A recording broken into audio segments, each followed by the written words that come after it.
The MP at the centre of the Cash for Access row has resigned. Owen Paterson, the Conservative MP for North Shropshire, was found to have broken lobbying rules and was facing suspension until Tory MPs blocked it. They'd called for an overhaul of the MP's standards watchdog instead. But today, the government U-turned on the standards watchdog issue and a revote was planned on blocking the suspension. Owen Paterson referred to his wife Rose, who took her own life, in his statement.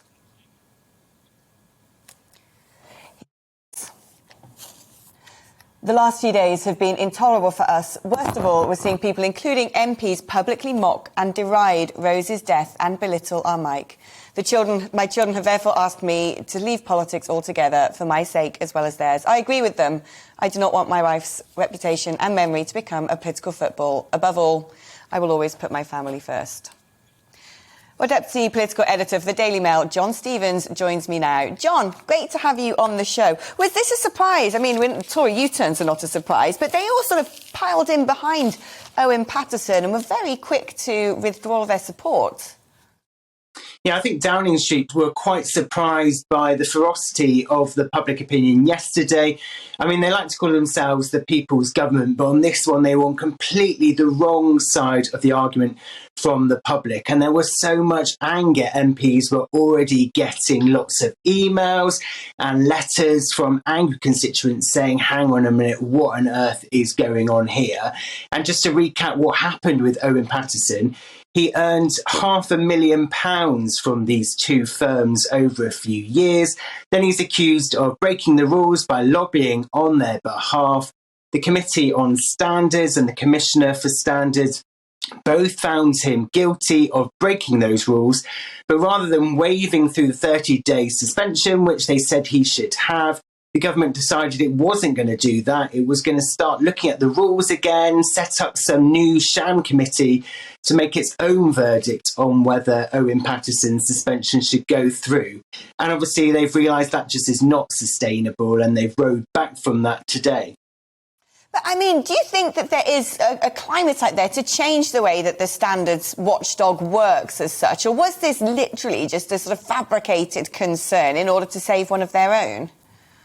I mean, the government have said that there are two different issues here. There's the issue of the Owen Paterson case, and also there are concerns about how the standards process has been handled. I mean, I think it was quite convenient for them yesterday to mangle these two issues together and try and make it look like they weren't trying to just let Owen Paterson get off without his punishment, claiming there's more of a wider issue going on here.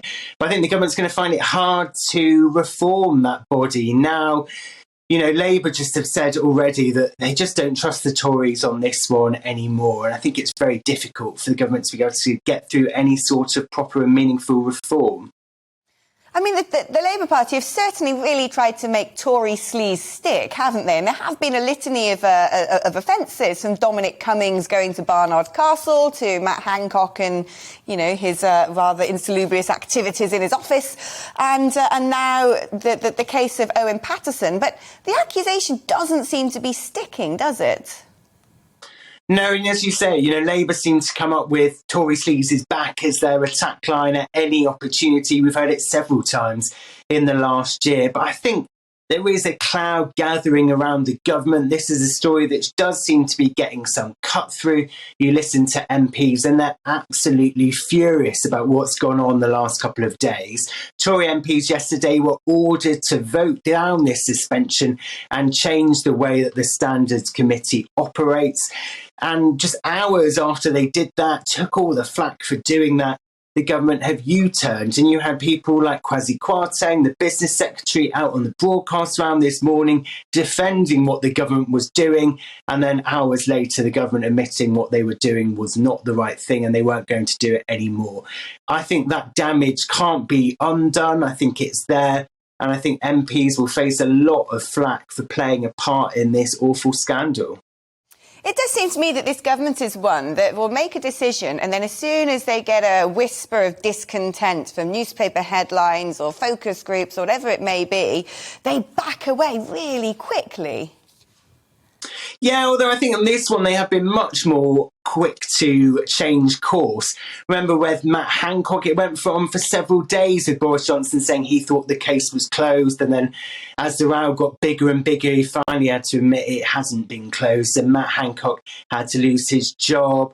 Obviously, he hung on to Dominic Raab when there was the row over Afghanistan and only moved him in a reshuffle weeks later. And if you go way, way back, remember Robert Jenrick, the housing secretary, and that row over his links with a Tory donor, he wasn't let go for months and months and months until the reshuffle that's just happened.